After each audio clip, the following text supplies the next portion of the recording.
गौतम बुद्ध जीवन में सुख शांति बनाए रखने के लिए सूत्र बताया करते थे। वे रोज अपने शिष्य को उपदेश देते थे। काफी लोग उनकी बातें सुनते, इस वजह से लोगों की उनके लिए आस्था भी थी। तो चलिए शुरू करते हैं एक नई कहानी। तो एक बार एक बुढ़िया महिला गौतम बुद्ध को बहुत मानती थी। एक दिन उसके बेटे की मृत्यु हो गई। बेटे की मृत्यु पर माँ बहुत दुखी थी।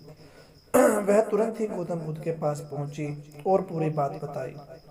महिला ने कहा कि आप मेरे बेटे को फिर से जिंदा कर दीजिए। महिला बुद्ध को भगवान मानती थी। उसे लगता था कि वे उनके बेटे को जीवन दान दे सकते हैं। महिला की बातें सुनकर बुद्ध ने कुछ देर सोच विचार किया। सोचने के बाद बुद्ध बोले कि इसके लिए तुम्हें गांव के किसी एक घर से एक मुट्ठी सरसों के दाने लेकर आना होंगे। लेकिन एक बात ध्यान रखना, घर ऐसा हो जहां कभी किसी की मृत्यु न हुई हो। महिला बेटे के मरने से बहुत दुखी थी, तो उसे एक उम्मीद मिल गई कि उसका बेटा फिर से जिंदा हो सकता है। बुद्ध की बात मानकर वह गांव की ओर निकल गई और घर घर जाकर एक मुट्ठी सरसों के दाने खोजने लगी। महिला घर घर जाकर पूछ रही थी कि अगर इस घर में किसी की मृत्यु नहीं हो तो मुझे एक मुट्ठी सरसों के दाने दे दो। जहां जहां महिला जाती वहां उससे जवाब मिलता कि उनके घर में मृत्यु तो हुई है।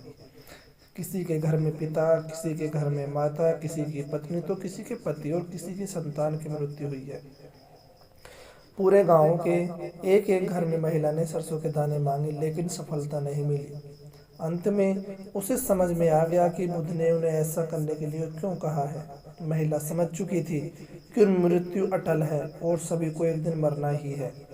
जब एक बुद्ध के पास लौट कर आई तो उसका मन शांत हो चुका था। बेटे के मरने का दुख था, लेकिन उसकी व्याकुलता खत्म हो गई थी।